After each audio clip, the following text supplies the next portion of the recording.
This conference will now be recorded. Hold up, everyone. Welcome to our next video where I was just inspired this evening to decode for the world this tableau on the screen here. This is a picture of a scene on the ceiling of the temple of Denderah or Tentira in Kemet right now in modern Egypt. But it's a very old temple. And this is the scene of the code of the African full moon ceremonies of the Blacks of the Nile Valley. I want to walk through this image with you to show you how the black Kamau means ancient Egyptian. The word Kam means black people, or Kem, the Kamau. And it's unlike anything you may have ever seen in the world. No other group that I know of describes their moon ceremonies and their moon rituals in this manner. Okay, so let's begin. This is an image of the full moon code where you have a boat here, my cursor, yeah, we have a boat here. Inside the boat are several gods. In the middle is Osar, who is called the man in the moon. Osar is the God consciousness in you. He's the best in you, the divine in you. And it's saying that at the full moon, the divine comes to life. It's a time to give life to the divine. Now, the moon refers to the inner child, the emotional self, the ka, we call it, the ka, which is your inner child. And the ka, the inner child, likes to grow up and follow beautiful stories and myths to help it know how to grow and evolve. So we tell the stories of Osar at the full moon, and the boat means the mind, so it means the mental. If boat means mind, what's in the boat is the content of the mind. So this image means the contents of your mind at the full moon. So we have here Osar as the full moon. We have in front of him his sister wife Ast, and his sister Nebuchadnezzar behind him. At the front of the boat, we have a baboon god named Tehuti, or Tehuti Awon. He is the god of the moon. He's the god that likes to count the geometry of the moon. He has in front of him our lovely great lady Ma'at, the goddess of science equations, order, virtue, and character, meaning virtuous scientists, mathematical scientists, or mathematical spiritual people. So we have the god of measuring lunar phases and lunar motion. This is the astronomer, the baboon of astronomy. Ma'at is the mathematical discoveries of the astronomer and how to convert those astronomical measurements into astrological virtues or astrological behaviors. As means trance. Osar means the divine in you. Nebuchadnezzar means imaging. So it's telling a code here. Through astronomy's math equations that are to be expressed morally in trance, focusing on godliness through imaging yourself as being godly. And here we have the helmsman named Heru Kenti Kati, which means something like the foremost of the womb, or Kati means womb, Kenti can mean foremost. Kenti can also mean temple or shrine. So the shrine of the womb. He is what the will that directs your meditations, because he's directing the boat, with a snake hook on the oars. This snake hook is sorcery, magic, words of power. So you want to control your will and to seed something in the womb through a magical ritual that is led by the serpent, which is words of power, to control how the mind moves or sails at the full moon. Okay? Now, you'll see here a little hawk's head here. I'll try to enlarge it a wee bit. Okay? We see here a little hawk's head here and a little hawk's head back here in the boat. So it's saying, well, before I talk about that hawk's head, I'll preface it by talking about this beetle. This is Khepera, the lord of fractals emerging, new patterns emerging in your life at the full moon. He pushes a sun disk, which means this is the rising sun. When the sun rises on full moon day, the moon sets because they're opposition. To be full moon, it must be opposite the Aten, the sun. So this is telling you that when Osar and the full moon comes, the sun is opposite him.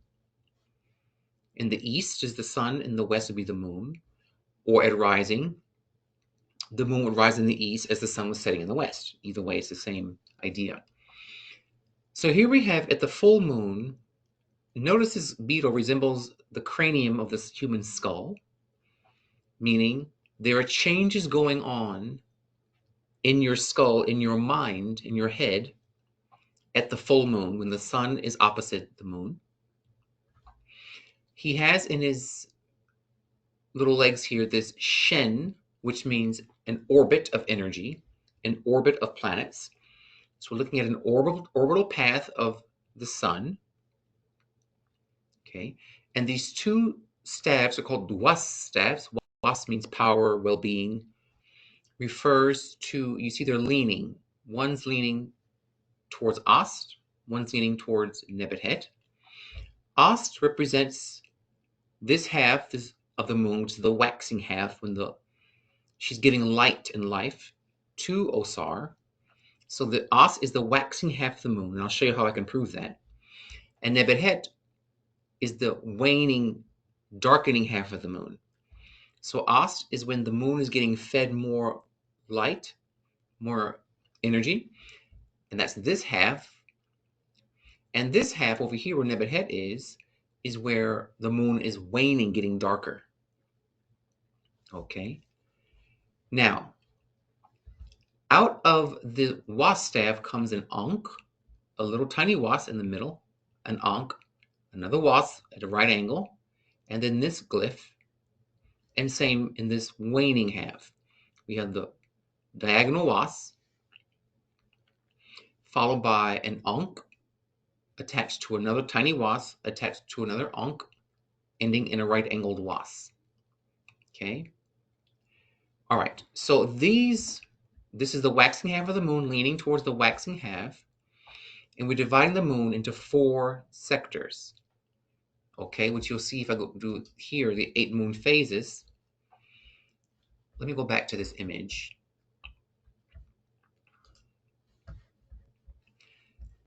This hanging wasp with this symbol here, with these 3 stakes here, 3 stakes here. This glyph here means festival, right? So it means 2 lunar festivals. This one above Ast is the full moon festival. And this one would be the new moon festival, the no moon, the black moon festival. It's saying you have to have one festival for the waning half at the full moon and must do another moon festival on the waning half at the no moon, the black moon, what they call the new moon. Notice in the new moon, in the full moon phase, there are little thrones here, little chairs back to back here. They are colorful. and here they are no color. The colorful means full of light. The two thrones here, kind of grayish here, mean no color, no sight, dark. Okay, one for the full moon of full light, full spectrum of light color, and blank bland color here. Okay, now we divide the waxing half of the moon, of which there are 30 phases. A phase happens every day, where the moon and the sun move 12 degrees apart on day one from conjunction at new moon, and then the next day another 12 degrees, then another 12 degrees. Those are the moon phases, how much light or dark we see on the abed. I don't want to say the word moon. The word for moon is abed, in Egyptian, abed. So we take the abed. We have three parts, an ankh, a little was, and an ankh, then the full moon, then an ankh, a little was, an ankh, and then the new moon. New konsu. Okay, so if we make the little festival glyphs, this one, the new konsu, and the full konsu, look, we have three in between. 1, 2, 3, then 1, 2, 3. Okay, so we have 1, 2, 3, 4, 5, 6, 7, 8. We have three stages called waxing crescent, first quarter, waxing gibbous, and that would be this. That would be, get rid of that. This would be, this ankh is the waxing crescent. Okay, this waxing crescent is the ankh. The little tiny wasp above that ankh would be the first quarter.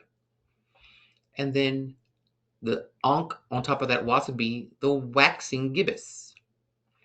And then you make a right angle and you drop to the full moon festival. Okay. Then you have on the waning half,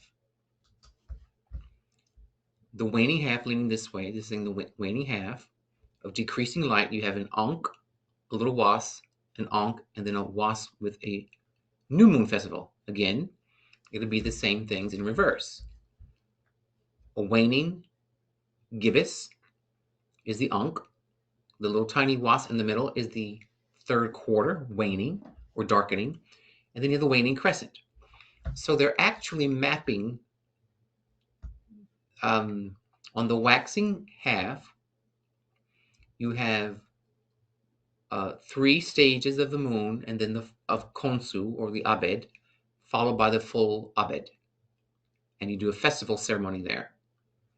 Okay, so you'll have the waxing crescent, first quarter, waxing gibbous here, waxing crescent, ankh, first quarter, was, waxing gibbous, ankh there, and then the full moon festival, a waning gibbous, ankh here, a waning was here, and a waning crescent here, followed by a no konsu festival. Okay? And because this is on the beetle of the sun, all right, you want to, you see, what we're seeing here is this Aten, which means the sun. You're seeing Aten Ra here, and we're seeing an angular separation. So if you drew a line from the center of the beetle to the center of the sun disk, you get a vertical axis. Then you see it's leaning, this wasp is leaning as a separation from the sun. It's saying we're going to measure the degrees of separation of the sun and moon from conjunction, and we're going to give it 3 major distinctions.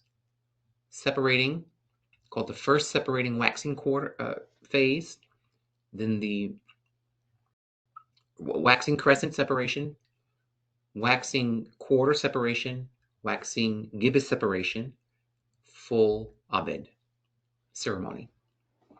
Okay, that's why it's leaning, showing you an angular deviation from conjunction. Okay, which is called the new moon or the the new Khonsu or the no Khonsu night, the no Abed night. Okay, so that's that. Now, we have here at the front of this boat the goddess Nekabet, twinned by her sister Watchet here, a snake-headed vulture. Okay.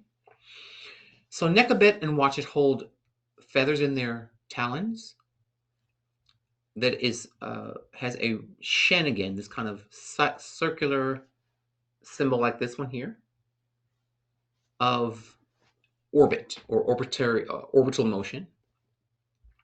Nekbet means psychic magic of attraction, magnetic magic of attracting things. At the waxing half of the moon, you invoke the magnetic attractive powers of things into your life. On the waxing half of Abed, you invoke the magic of Nekabet, her winds or her hidden powers that are blowing or circulating at the waxing cycle of Abed or Khonsu. And on the waning half of Abed, the moon, you invoke the defensive forces, the attacking forces of the snake-headed vulture. This is a cobra, dangerous creature, who is blowing the psychic winds at this half of the Abed cycle. Okay? So, these two flying birds, one vulture-headed vulture, one a snake-headed vulture, mean you have magnetic waxing phase magic to attract things into your life, and when the Khonsu or the Abed is waning over here, you want to do magic of defense and repelling rituals at this ceremony. See, they're aiming their invisible winds at the ceremony. Here, Nekbet is aiming at the ceremony. Okay? All right. Now, we are going to go into a little bit of detail. Let me make sure I have all the main characters accounted for. Okay. So I will try to make out some of the glyphs in some of these texts here, for example. Here.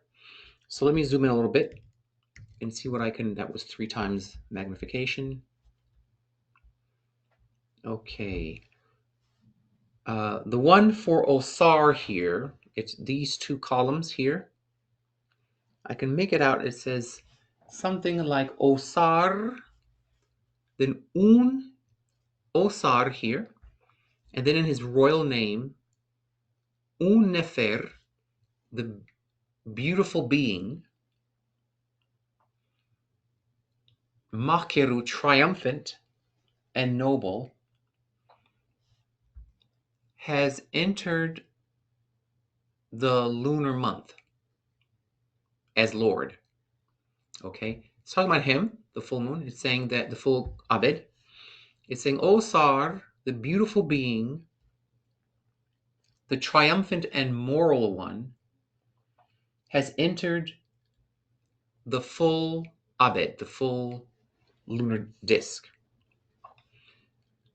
These 2 here speak about Astir, the trance state of magnetic magic, festival of the full eye, we say the open eye.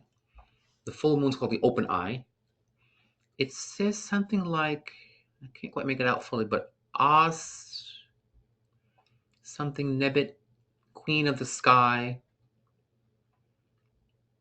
is God's sister above. I think it means protecting him in heaven. A little hard for me to read some of these glyphs here. And then Nebehet, her phrase means, let's see here, Nebehet, the great sister of God. Sister of God. Okay. Gives protection to Osar. Okay. So when you're in trance, you become, from us point of view here in the waxing half, where you're doing magnetic, full open eye ceremony rituals of a moral character to help your morality become stronger through astronomical and astrological technology. That when you're in trance, you can protect, you can create the divine and heaven in your mind. And this hawkhead, I said I'll come back to, means the waxing half, willing things, willing them. The hawk means to will, to intend something, a strong will to sail towards magnetizing something. And over here, the will to repel and put things in the past that need to go, looking at things in the past that have got to go and be left behind. At the closed eye, a new Abed ceremonies, you want to do very much willful rituals to release things, whereas at the waxing half, you want to do willful rituals to attract things. Okay? Now, let's go a bit into some very beautiful details here. I'm going to zoom in. That was 3, 4. I've gone 4 orders of magnification. I've got to say it so I remember how much I've done. Okay, here we go. Notice Ma'at, the lady of equations and morals, has a wavy dress on, the wave pattern, which is the symbol for water. This means that the lunar phases go in sine waves. They wax and wane, wax and wane. Okay, the Ma'at is the goddess of the law, and she says the law of planetary motion is that things sine wave up to a crest, to a climax, and come down to a trough. Okay, she's saying the natural order of life is waves. Things go up, things come down. The moon gets bright, Abed gets bright, Abed gets dark. Notice here, Ast is shown here with her. Women often wear their breasts out in Kemet. It was no big deal. But you see here, her top is very bland. There's no decor on it. It's more on her skirt section. Now behind her, you see she's got a decor on her upper body, the same skirt as Ast. Okay. Now, and you see here, Ast has in her left hand front showing full exposure of her breast. You see no block to her breast of nourishment, where the waxing Abed is getting full nourishment, and she's giving life with her other hand to Osar. See, the Ankh is going, Ankh of life or energy, life force, going towards him. And it's waxing because she's showing the full measure of nourishment, of light, that light is fully nourishing the lunar disk. So she's giving life, she's giving light, she's giving milk. The milk, the Khonsu getting, or the Abed getting brighter is like it's getting filled with more milk. Notice here, Nebuchadnezzar here, on the darkening half of the waning half, she locks her life force on this stick, so it's like stuck, and she's pulling it away. She's holding it, but the Ankh is going away from him. So she's taking light away. She's taking away the life force. That's why it's getting darker. Okay? And Osar's skin is blue, meaning your way to heaven is through Osar. Blue means heaven. Whereas As and Nebuchadnezzar are tan skinned, brown tan skinned. Okay, and he's blue. Okay. They're more the brown skin, they're actually this color here, but it has worn down. The brown skin means grounding. We're going to ground the lunar energies into your body, into the earth, into the nation.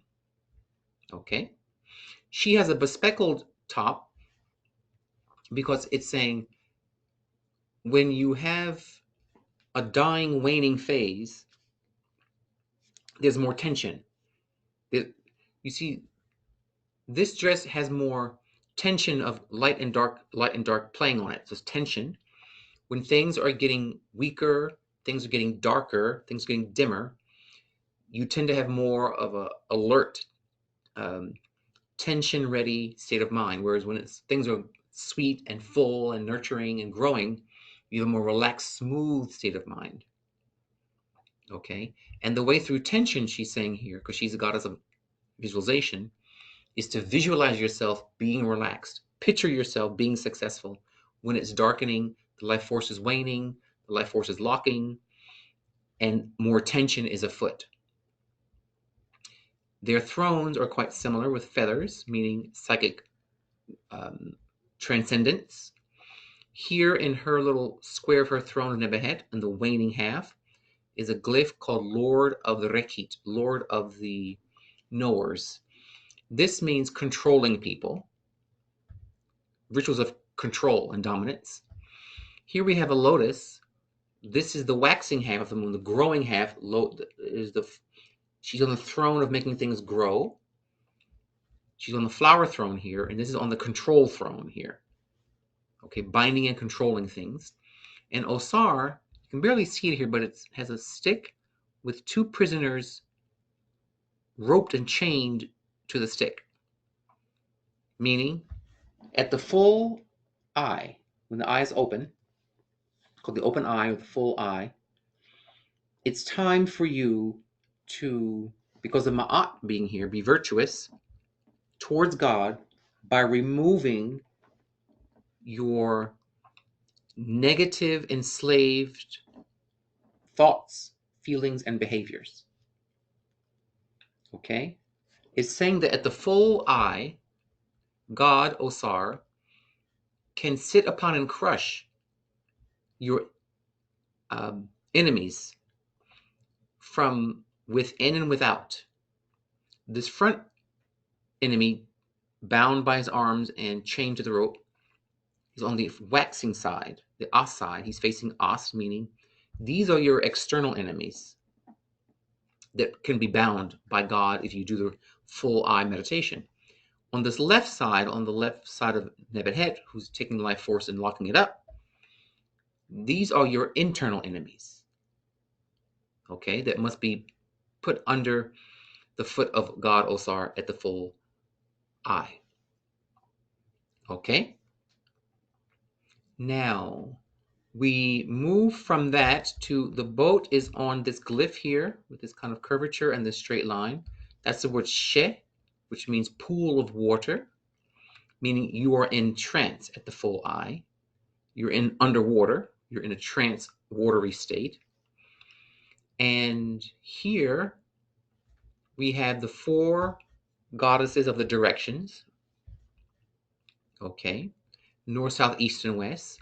And they're holding up this glyph here, which contains 36 stars of the 36 deacons, or the 36 ancient Kamal constellations. And it's saying that at the full eye, this boat of the full eye, opposite this boat of the full eye, when it's opposite the sun at full eye, at night, where you see the stars, you want to notice what constellation, what asterism is the full eye in of the 36 great stars. Okay? In other words, you want to define the full eye night, by whichever star it's in, whichever asterism it is in. All right? And why four goddesses of the four directions? Because you want to look at the four quarters of the horizon, rising, culminating, setting, and anti-culminating, and be aware of the Khonsu, the orb of the Khonsu, the Abid, when it rises, when it climaxes in the south, when it sets in the west, and when it anti-culminates in the north. Those are power points of the lunar day, and you want to see what stars behind those same four lunar transition points on that evening. Okay? Okay, so now we can go back to regular size. We have here 3 hawk-headed gods, and opposite them we have 3 jackal-headed gods. These are called the Khonsus. They're not Heru, they're called the Khonsu gods. And they're the souls of a place called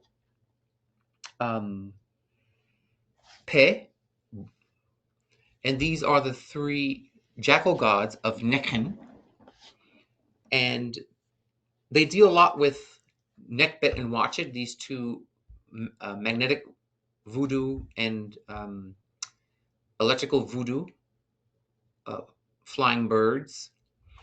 Now, these 3 refer to, notice they have their arms, it was called the jubilation posture, and their raised arm is propped up by this posts on both sides. Okay. What they're emphasizing is the front arm that has the fist by the chest means swear, like a swearing gesture, and you're swearing to keep the heart calm, and you raise the other arm in that right angle, which is an angle of attracting energy. But when you raise your arm up like that, it expands the lung, opens up the chest. Okay, so one arm is closing onto the chest, the fisted arm, and then the other arm, raised arm, is opening the chest. So it's something about the chest and breathing. Okay, so this refers to, on the waxing half of the month, when you're doing your moon meditations, you want to have 3 kinds of breathing. You want to inhale down here, hold the breath here, exhale. Inhale, hold, exhale. And on the waning half of the moon, you want to inhale, hold, exhale.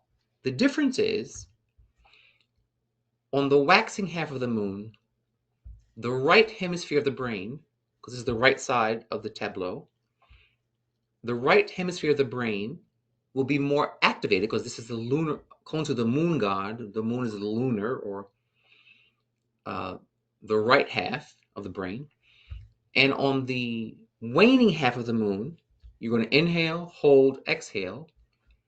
But the left side of the brain, the more linear, reductive side, versus the right side, which is the more creative, spiritual side. So it's giving you that you have to swear to do breathing to balance on the waxing half, the right brain hemisphere, of creativity, inspiration, and unity. And on the waning half, he is a god of the jackals. Jackals eat carrion. They eat rotting flesh, dying things, and they eat the dying light. Right?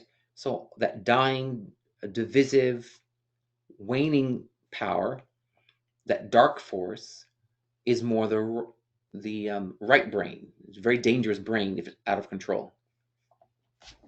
And the fact that their raised arm, is on this pedestal here means you want to have a support for the breath. Okay? That support would be the diaphragm and the locking the stomach, what's called bandha in yoga. Okay? So this is yogic breathing, very supported, breathing from the core, breathing from the stomach. Okay? Now, we move on to these figures over here. There are 8 figures of frog gods and snake-headed goddesses. I won't go too much into this one. They're in my Pa'ut, my video on the Pa'ut, where I talk about what's called the Great Eight, as in the number 8, called the Ogdoad. These are the experiences you have when you go into the deepest meditation, where you lose yourself, you kind of black out while meditating, you kind of disappear into the meditation state. 8 things happen, or 8 states of consciousness and energy occur. But these great 8 mean, in sum, going into the zone by going into the land of your inner peace, getting lost in the zone of meditation on the full eye. Okay? And when you go into that, you go into a ritual, we have used this tableau for our lunar ceremonies. All the things you're seeing here, I duplicate during our actual in-house lunar ceremonies. This is not an abstract tableau to me. It is a ritual map, a ritual code that I actually follow at the open eye. Now, so when you go into a deep meditation, here, you're going to black out. And then these 8 energies of infinity, timelessness, obliteration of sensory perception, you just kind of, like when you get lost in a song, you forget where you are, where you were driving, you kind of black out and lose where you were. That's these 8 principles. And note that the females here, the snake-headed women, carry ankhs and what's called they hold the papyrus staff, which is knowledge, and the frog-headed males hold the wasp staff, which means chakras of power. These wasp staffs here and these little ones in here, the wasp really means your chakras. And it's telling you how your chakras are affected by the lunar waxing and waning phase. But that the females bring waj, the waj staff, which means growth and intelligence by the study of energy. And the males bring a wasp staff, which is understanding of your chakras, and they all hold ankhs, which is the sound ong, ong, the undifferentiated life force. And notice that the males have different stripes, forward going stripes on this kilt, backwards on this kilt, forward on this one, and downward here. And that each of the dresses of the women are somewhat different. These 2 are very similar. These 2 are quite different. Those all have meaning, because in most African cultures, like Kente Cloth, for example, all the shapes and decor on the cloth have symbolic and spiritual meaning and import. We come here to 2 gods of the wind. This is Kebui, the lord of the north wind, and this is the lord of the west wind, Hujaui. He actually resembles the lord of the east wind, but I think that says, hard to see. I think it is west, though. I think it reads west. But these winds represent, again, the electromagnetic ley lines that the cones from the sky influence on the earth. Okay? So the north wind deals with materializing things, making them material. And the west wind deals with going within to the spirit world, to the ancestral world. Okay? There's a different tableau of the closed eye, the no moon night, the black moon night, what they call the new moon. We call it the closed eye, or the dark abed. It's not this one. It's not this tableau, but there is one. So I believe that we've covered the main features of this tableau. Okay, let me just scan the image again to see if we've missed anything. I do not believe so. So now the bonus part of this video is not only is this the tableau of every full eye, it's also the tableau of the winter solstice. I'll just briefly tell you how to read it from that context. The winter solstice is like a giant full eye, giant moment of receptivity. It's the most receptive time of the year when Osar, Orion constellation, rises in the northern hemisphere in the winter with Spedet Sirius, Ost here, and Procyon here. And during the winter solstice, okay, you have to honor the sun at sunrise, and you have to bring morals, the morals of God into the spirit. Okay. And the winter solstice has 4 days and the 4 longest days and nights, the 4 longest nights of the year. That's these 4 goddesses here. They still refer to the hawk-headed and jackal-headed gods, refer to doing deep breathing meditations at the solstice. If you do that, you're going to black out. You're going to go into the zone with these 8 gods, okay, and influence the electromagnetic field between the Earth ley lines and the Khonsu lunar disk, okay? So it serves 2 functions, because the full eye is the height of receptivity for a lunar month. The winter solstice is the height of receptivity for a year. It's the most receptive time of the year of any other block of time, 4 days, these 4 ladies of the year. Okay?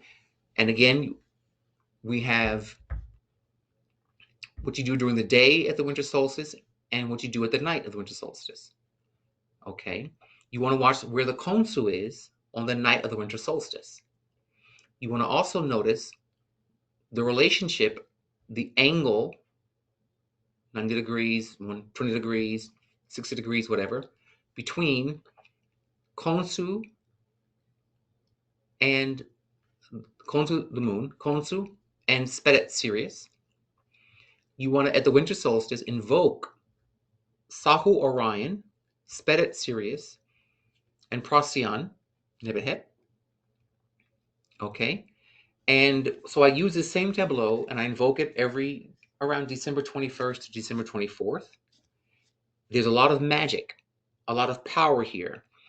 And when we do the ceremonies, they're full of incense, they're full of lights, flames, candles, herbs, offerings, masks, stabs, ankhs. We do the whole thing. We try to copy this scene theatrically in a sacred mystery play form as best we can. And I recommend those of you watching the video who want to learn Kemetic full eye ceremonies to duplicate this tableau and iterate its forms, its characters, its people. So you have quite a few people here in the images of quite a few characters.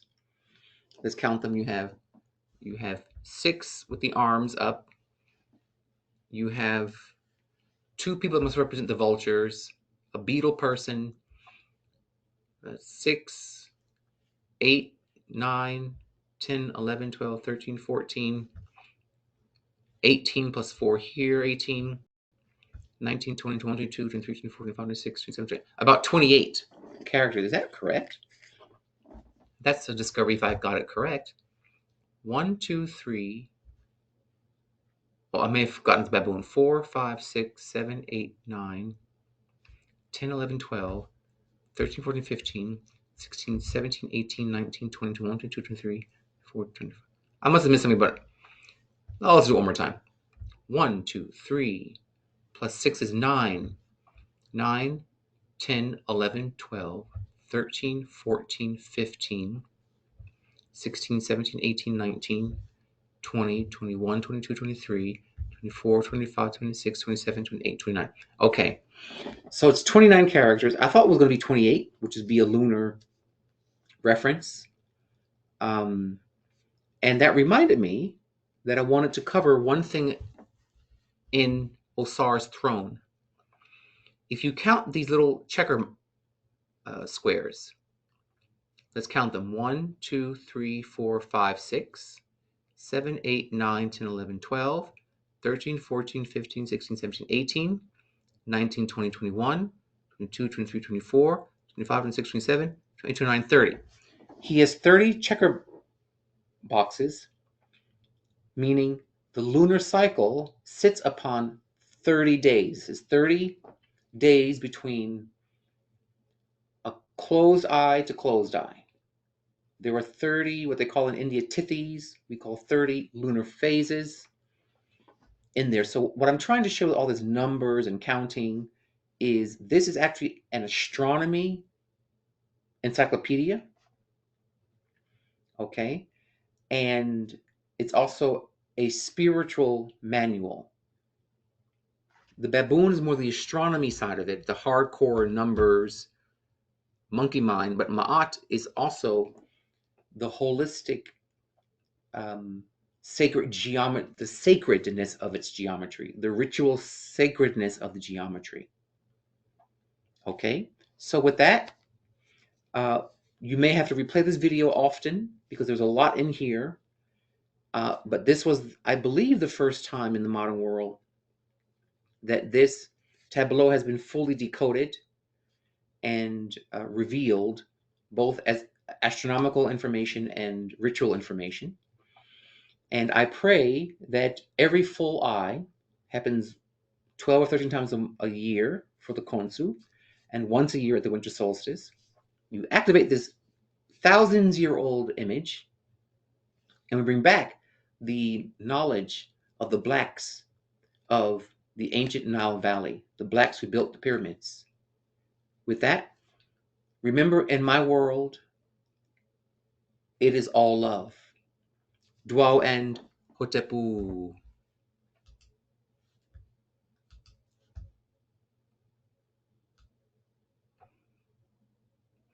Oh, I also want to just add that I will be doing more work with the Konsu energies, the full eye, the ceremonies.